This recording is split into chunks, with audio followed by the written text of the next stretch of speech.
year. Now, the Hebrew date is the 27th of Shvat. Chaf Zayin Shvat marks the Hilula of a great Tunisian rabbi. His name was Rabbi Rachamim Buchris Z'tl. He was born actually on Zayin Adar, the 7th of Adar, in the English year 1911, and passed away on the 27th of Shvat in English year 2005. So he was approximately 94 years of age at the time he passed away. Very, very great rabbi in itself, and came from great rabbinic heritage. His father's name was Rav Moshe, and he happened to be, I believe, a great rabbi of that stage in time in Tunisia.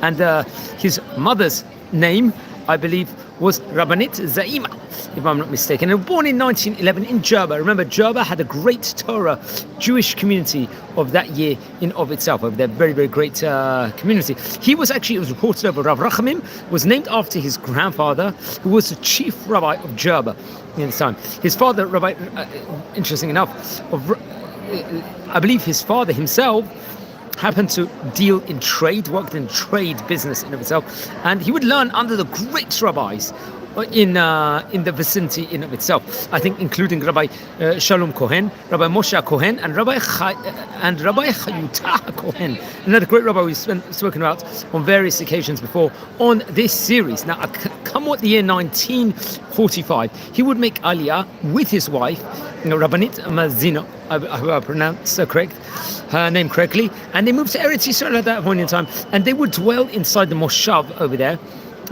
called Tlamim, if I'm not mistaken. I believe, sadly, his wife passed away.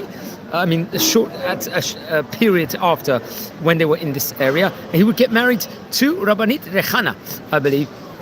And she happened to be herself, unfortunately, a widow, lost her husband previously. And I believe she also had children before.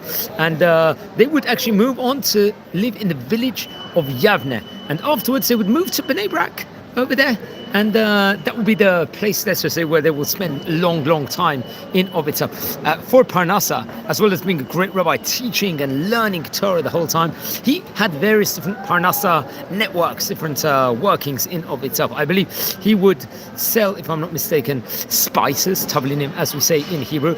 After that, I believe he would educate in Chinuch, teaching various different, in a girls' seminary and ladies' studies within regards to Torah.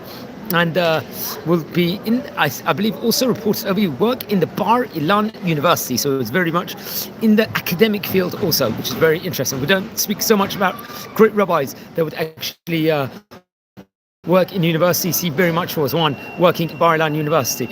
And I think it would really, really spend most of his time learning Torah, teaching Torah in any extra time he would have in of itself.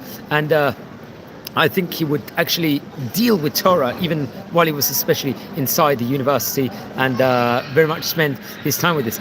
It was also, I believe, sadly, just before he passed, many people will come to him asking for brachot, for advice, and it pained him whenever he saw someone that was not feeling well or sick, and he would use all his intention, doubling prayer's intention within regards to praying for others, making, hoping there would be refuah shlema for other people. He would recite his blessings, it was famously known, with a powerful voice out loud so people could say amen, especially within regards to birkat hamazon, and within regards to everyone, so that they can have the opportunity to say amen. He loved Torah, and he loved to grow within regards to Torah and educate Torah in of itself. Now, it's actually reported over there, his eyesight started to lose his eyesight just before, I think a few years before he passed away, if I'm not mistaken.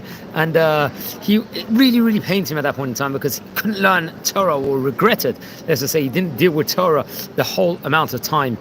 And he would really, really much spend a lot of time just dwelling in Torah to the perfect maximization that he could be. Now, I think come the year 2005, he was 94 years of age. Sadly, he passed away.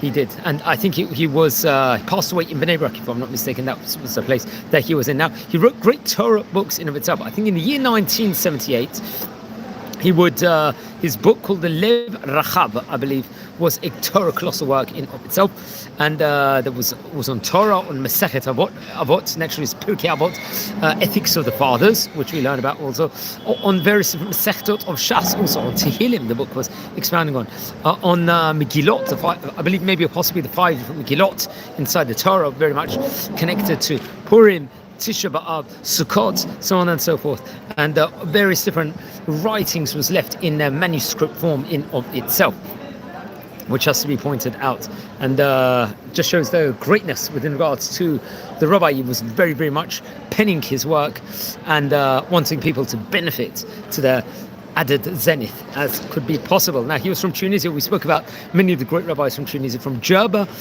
That area in of itself had a Torah greatness to it, especially in the 1900s, early 1900s, throughout the 1800s. Many of the great rabbis from Europe would ask advice from the great rabbis from Jerba in its golden day age, let's just say, in of itself. There was great yeshivot, at the point in time, great kolelim, and Torah flourishing with regards to synagogue.